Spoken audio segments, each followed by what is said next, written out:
आपको उत्पादन बढ़ाना है तो मैं आपको बता देना चाहता हूं कि गेहूं में अगर कुछ बहुत बहुत इंपॉर्टेंट है तो कि उसको बोलते हैं क्राउन रूट इनिशिएशन स्टेज। ये स्टेज में अगर आप पानी नहीं देते हो तो आपका 35% उत्पादन कम होने की संभावना रहती है। तो इसको बोलते हैं क्राउन रूट। ये होता है मेन रूट, बराबर। इसको पकड़ के रखती है जमीन, इससे खाना खाता है। लेकिन दोस्तों एक बात याद रखना, अगर पानी और खाद यहाँ पे नहीं दिया ना तो उसके बाद में ये फसल आपको मौका नहीं देगी। और यहाँ पे कुछ गलती भी हुई है, वो भी मैं आपको दिखाने जा रहा हूँ। देखो ये 2-4 पत्तों का था, वो जल गया है, लेकिन जो बड़ा हो गया है ना वो नहीं मरता है। दोस्तों ये बहुत ध्यान रखने वाली बात है। कुछ ना कर पाओ तो दोस्तों याद रखना, पानी तो देना ही देना है, बराबर। चाहे दिवाली हो या शादी हो, सब छोड़ दो और ये स्टेज को संभाल लो। आपका उत्पादन 30% बढ़ने की संभावना की गारंटी मैं देता हूँ। नमस्कार किसान भाइयों। पहले चैप्टर में हमने अलग अलग चरणों में गेहूं की फसल के बारे में, खेत की तैयारी से लेके बिजाई तक और जर्मिनेशन का जो जिक्र किया। मैं आशा करता हूं कि आपको वो पसंद आया होगा, बराबर। अभी भी उसमें कोई प्रॉब्लम रह गया तो अभी कमेंट डालें, हम उसका जवाब देने के लिए तैयार बैठे हैं। ये दूसरा चैप्टर में हम जब प्रवेश करने जा रहे हैं तो मैं आपको बता देना चाहता हूँ कि गेहूँ में अगर कुछ बहुत बहुत इम्पोर्टेंट है तो ये स्टेज है। ये जो आप फसल देख रहे हो यहाँ पे, वो फसल जस्ट अभी 4-5 दिनों पहले ही उसने वो स्टेज पास किया है। मैं उसका आपको बहुत ज़्यादा इम्पोर्टेंस इसलिए दे रहा हूँ कि उसको बोलते हैं क्राउन रूट इनिशिएशन स्टेज। ये स्टेज में अगर आप पानी नहीं देते हो तो आपका 35% उत्पादन कम होने की संभावना रहती है। आपको उत्पादन बढ़ाना है तो ये स्टेज में पानी देना ही देना है, ये स्टेज में खाद देना ही देना है, ये स्टेज में खरपतवार का नियंत्रण करना ही करना है। क्योंकि ये स्टेज बहुत इंपॉर्टेंट है। क्यों है इंपॉर्टेंट, वो उसका साइंटिफिक में महत्व बताता हूँ। अभी तक हमने क्या किया था वो पूरा ब्यौरा यहाँ पे मैं 1 मिनट में दिखाने जा रहा हूँ।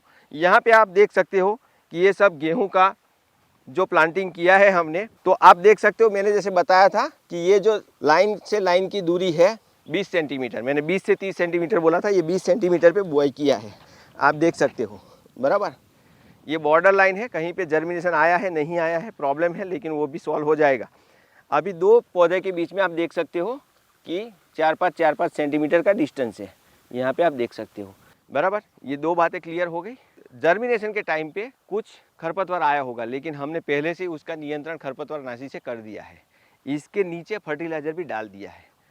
अभी आपको एक और बताना चाहता हूँ, बहुत इम्पोर्टेंट है। यहाँ पे उगने के बाद, मतलब बिजाई के बाद 15 दिनों से लेके 25 दिनों का बीच का जो पीरियड है ना, उसमें हमने जो पहला काम किया वो फर्टिलाइज़र डाल दिया था। दूसरा काम किया, पानी डाल दिया। 18 दिन पे पानी यहाँ पे आ गया था। Crown root initiation stage, crown root मतलब मुकुट मूड, यानी कि मुंगट राजा का, उस तरह से मूड जड़ें ऐसे फैलती है। देखो यहाँ पे मैं दिखाना चाहता हूँ आपको, ये बहुत ही छोटा पौधा है। यहाँ पे आप देख सकते हो कि मैं आपको मुकुट मूड मतलब क्राउन रूट उसको दिखाने जा रहा हूँ। ये जो है क्राउन रूट, और क्राउन रूट का इनिशिएशन स्टेज जो बोलते हैं, ये एग्जैक्टली पौधा है 22-23 दिनों का, बराबर। और इसको 18 दिन पे पानी दे दिया था, बराबर। तो आपको मैं समझाता हूँ कि ये जो जड़ है बीच वाली एकदम हार्ड है, एकदम हार्ड प्लास्टिक हो ऐसी जड़ हो गई है। तो ये जड़ से गेहूं का पौधा ऐसा खड़ा रहता है, और जैसे ही आप पानी देते हो तो साइड में ये जड़ें डेवलप होना शुरू हो जाती है। ये देखो, ये अभी नई नई जड़ डेवलप हुई है, ये नहीं हुई है, ये नहीं हुई है, और उसके ऊपर ये सफ़ेद जड़ें भी आ चुकी है, बराबर। तो ये बहुत ही ज़्यादा प्रमाण में पोषक तत्व लेती है, और अभी फूटान भी आ चुकी है। यहाँ पे 1, 2 आ चुकी है, बराबर। ये एक मेन है और उसके बाजू में 2 आ चुकी है, तो अभी और भी आगे बढ़ेगी, बराबर। और जड़ें देख सकते हो एग्जैक्टली ऐसे शेप आना चाहिए, वैसा शेप आ चुका है। आप चेक भी कर सकते हो, आप जब बुआई करो तो 10वें दिन पे नहीं होगा, ये 15वें दिन पे नहीं होगा। जब 18 दिनों पे पानी दोगे, 22-23 दिनों में चेक करोगे, तब ऐसा शेप आपको दिखने मिलना चाहिए। तो ये बिल्कुल सही है, मतलब बीच वाला एकदम प्लास्टिक जैसा होगा और ये बरड़ होगा, ये टूट जाएगा। ये देखो आराम से टूट जाता है, बराबर, ये टूट जाता है, ये नहीं टूटेगा, ये चाकू से टूटता है, हाथ से नहीं टूटता। तो इसको बोलते हैं क्राउन रूट, ये होता है मेन रूट, बराबर। इसको पकड़ के रखती है ज़मीन, इससे खाना खाता है।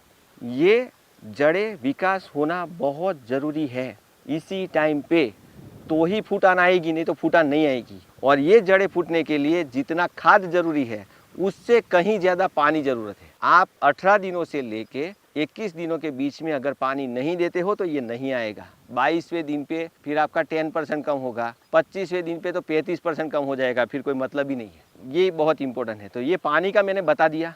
अभी दूसरा, पहले से आपने खाद डाल के रखी थी, फिर भी आप जब 18 से 21 दिनों में पानी देते हो तो थोड़ा सा यूरिया, 1 एकड़ में 15 किलो यूरिया डाल दो, बराबर, जिसकी वजह से ग्रीनरी वगैरह आ जाएगा, ग्रोथ मिल जाएगा। टिलरिंग तो आना ही आना है। लेकिन दोस्तों एक बात याद रखना, अगर पानी और खाद यहाँ पे नहीं दिया ना तो उसके बाद में ये फसल आपको मौका नहीं देगी, बराबर।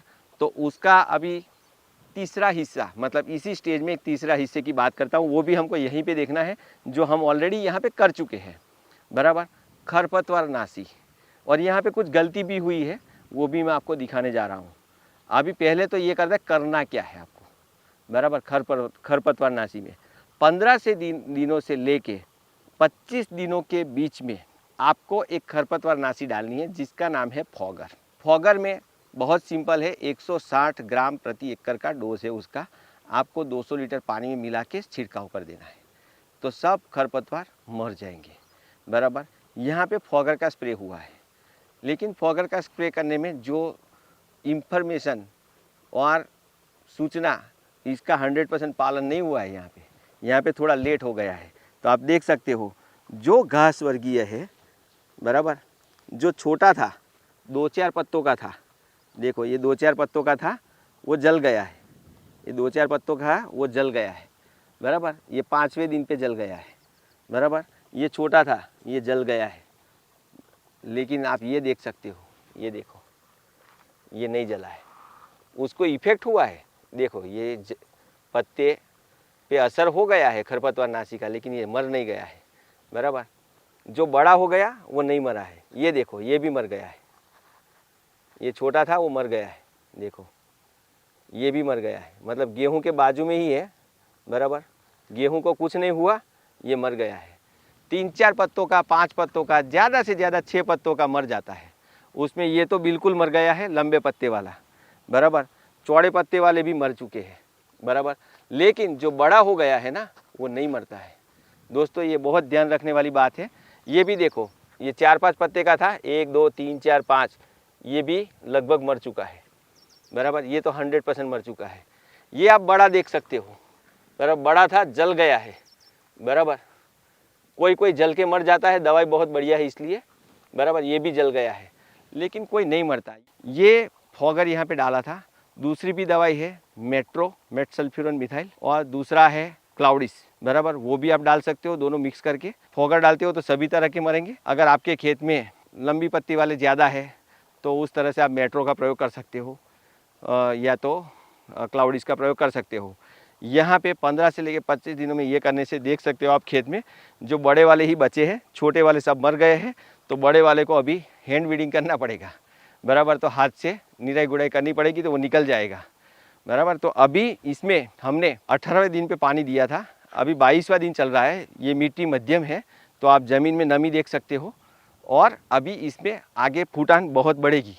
तो अभी हम फूटान की अगली अवस्था में, अगले चरण में हम जाते हैं। उससे पहले फिर से याद दिला दूँ, ये जो चैप्टर है, दूसरा चैप्टर, उसमें ये जो पहला चरण है, 15 से लेकर 25 दिन के बीच में आपको एक पानी देना ही देना है, पानी नहीं चूकना है। दूसरा, खाद आपने दे दिया था, फिर भी आपको 10 से 15 किलो यूरिया देना है। तीसरा, आपको अगर ऐसा लगता है कि कोई वातावरण के कारण, के कोई प्रॉब्लम के कारण अगर ग्रोथ बराबर नहीं हो रही है, तो इसी टाइम पे आप भूमिका डाल सकते हो। भूमिका में सिर्फ आप 4 किलो प्रति एकड़ डाल सकते हो, कोई बात नहीं, डाल दो, बराबर। और उसके साथ में अगर आपको ऐसा लगता है कि ये खरपतवार बहुत हो गया है, तो आपको मैंने दवाई भी बताई। तो आपको ये 3 से 4 जो बातें हैं, टास्क है आपके लिए, मैं देता हूँ आपको कि ये चरण के अंदर आपको ये 3 या 4 टास्क करने हैं। कुछ ना कर पाओ तो दोस्तों याद रखना, पानी तो देना ही देना है। खरपतवार आप 1 हफ्ते बाद नियंत्रण करोगे, चलेगा। खाद नहीं डालोगे या तो स्प्रे कर दोगे तो चलेगा, लेकिन पानी नहीं दिया तो याद रखना 30% प्रोडक्शन, 35% प्रोडक्शन कम होने की संभावना है इसमें।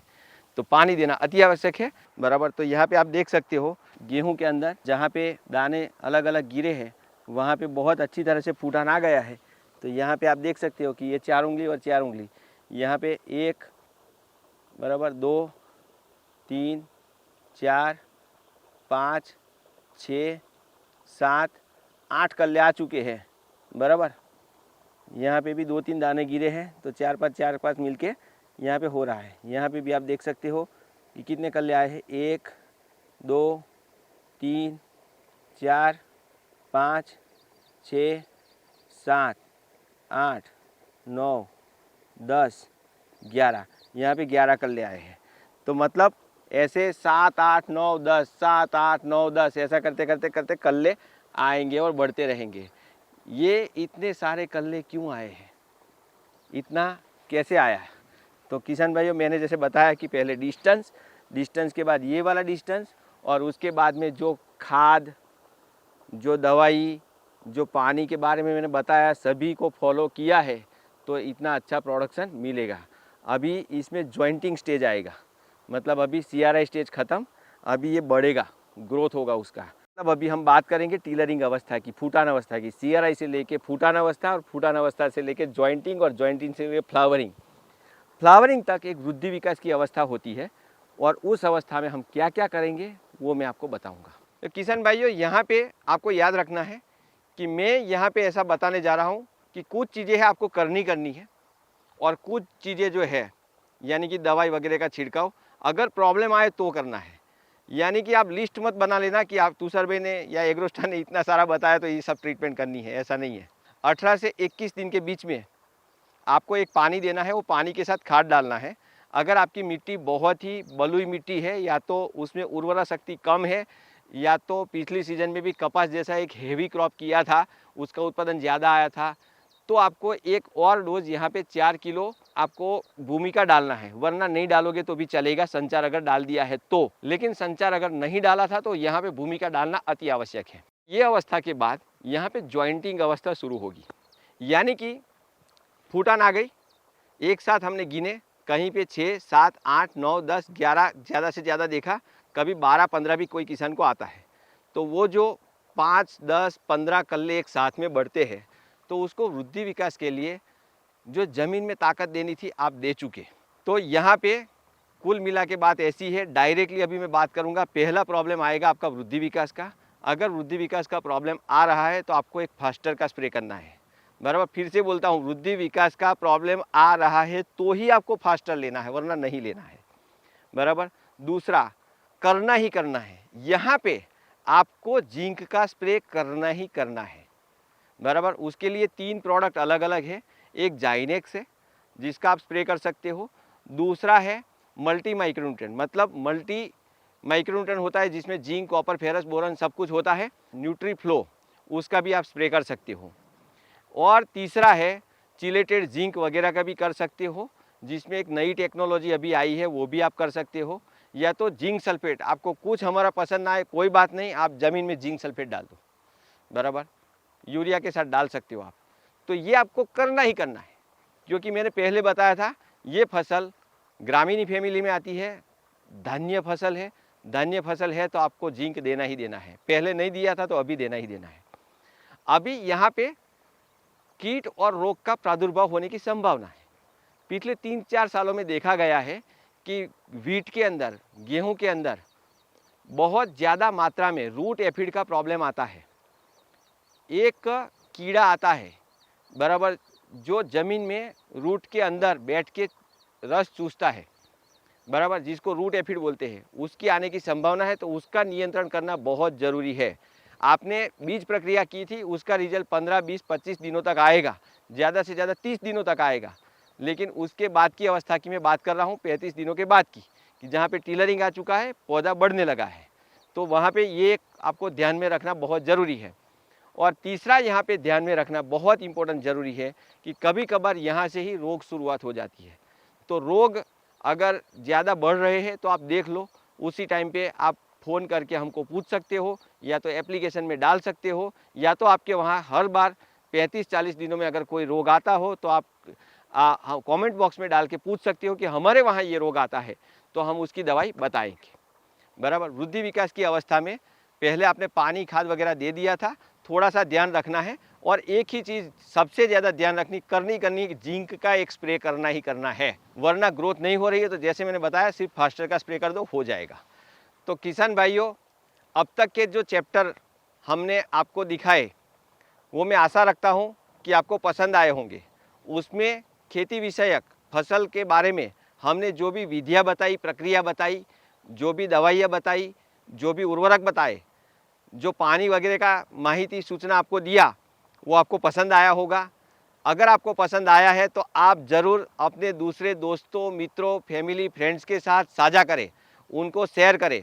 और अभी तक अगर आपने हमारा एग्रोस्टार का जो चैनल, यूट्यूब चैनल है, वो अगर सब्सक्राइब नहीं किया है तो अभी भी कर ले, क्योंकि अगले चैप्टरों में और भी अच्छी इन्फॉर्मेशन आने वाली है, जिसके कारण आप अपनी फसलों का, स्पेशली गेहूं का और अलग अलग फसलों का आप उत्पादन बढ़ा सकते हो, कहीं पे खर्चा कम कर सकते हो। ऐसी हमारी जो टिप्स है वो जानकारी लेके आप कम खर्चे में ज़्यादा उत्पादन भी ले सकते हो।